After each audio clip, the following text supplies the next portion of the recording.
Hi everyone, and welcome to today's video where we are going to be looking at multiplication of integers, but more specifically we're going to be looking at why when you multiply negatives by positives do they equal negatives, and why do negatives cancel out.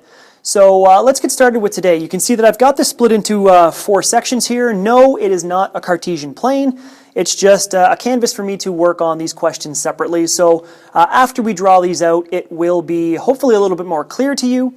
If by chance you need to stop and rewatch the video, I would invite you to do so. If you have any comments, something that doesn't make sense, please drop it down below, and I'll get back to you as quickly as I can with an answer to help alleviate some of your stress.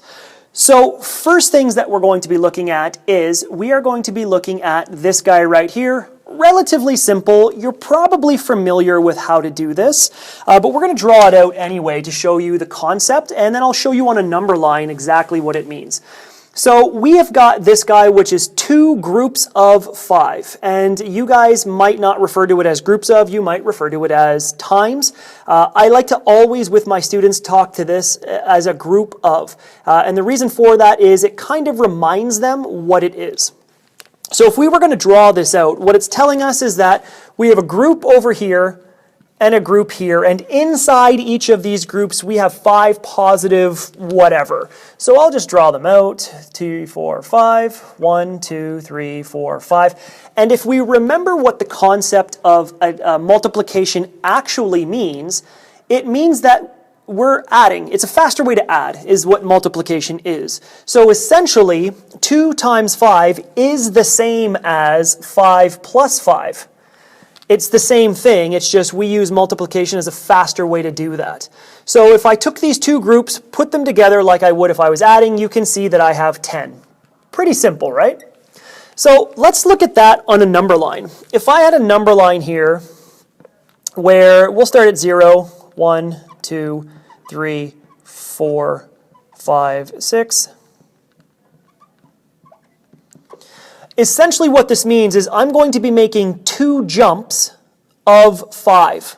So if I start here at 0 and I make 2 jumps of 5, here's my first jump, here's my second jump of 5, and you can see that I end up with the same answer, 10 chips or 10 whatever inside of here, 10 counters, and then I land on 10 on the number line as well.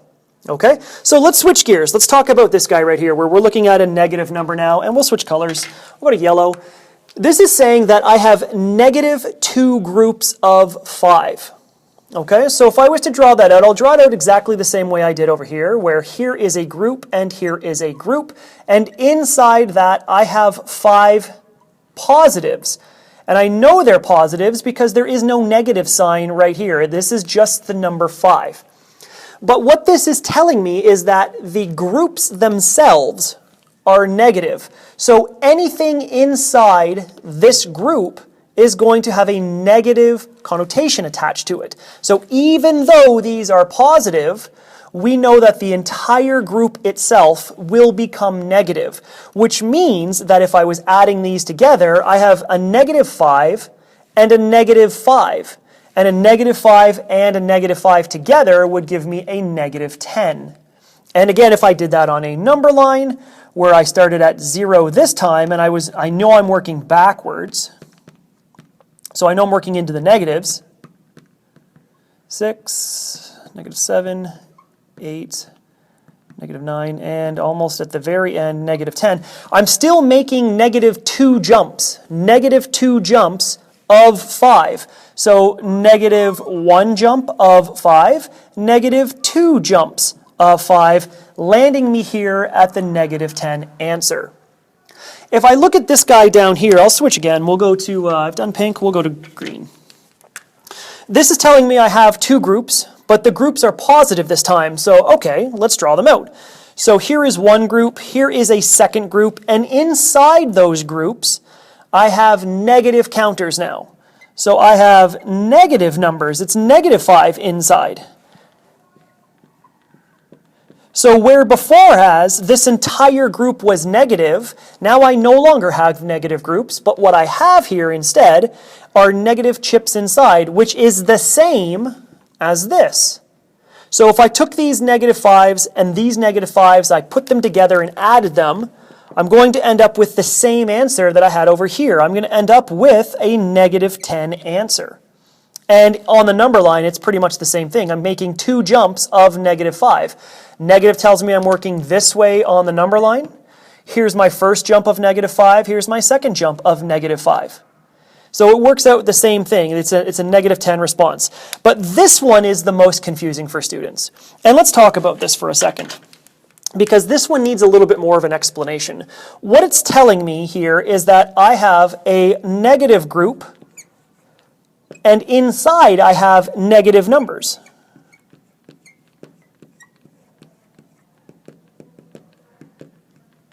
And what this is telling me, I want to read this question a little differently, okay? I want to read this as subtract 2 groups of negative 5, or take away 2 groups of negative 5, or get rid of 2 groups of negative 5. Well, the only way I can get rid of 2 groups of negative 5, and I would invite you to watch previous videos on this, the only way that I can get rid of those negatives is to add 2 groups of 5 to it. So in this case, I'm going to need to switch to yellow. Yellow's nice and bright here. In order for me to cancel these out, what I need to do is I need to add a group of 5, and that helps me get rid of these. Same thing over here. Now, this is not like zero principle, where a positive is going to cancel out a negative, but what essentially I'm doing is I'm trying to get rid of 2 groups of negative 5. That's what this is asking me to do. Get rid of 2 groups of negative 5. And the only way I can get rid of those 2 groups is to make them positive. So these are now all canceled out, leaving me with this. So negative 2 groups of negative 5 is the same as 2 groups of 5, or this guy right here. So these 2 negatives will cancel each other out. This negative and this negative will cancel. Get rid of these negatives, and in order for me to get rid of a negative, that's a positive thing.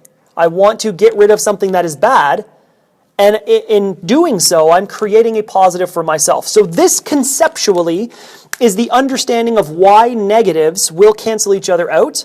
It also follows the rules of a negative times a positive equals a negative, positive times a negative equals a negative, and a positive times a positive, of course, equals a positive. So that is the conceptual understanding behind it. If by chance you have any questions or something didn't make sense, I invite you to re-watch the video. If you have any comments, questions below, drop them down in the comment section below, and I will make sure I get to them as I can. Don't forget to subscribe. So if you enjoy the content, always hit the subscribe button, and you can catch all the other videos of math concepts, science concepts that we do here on the Lightboard. And thank you very much for watching.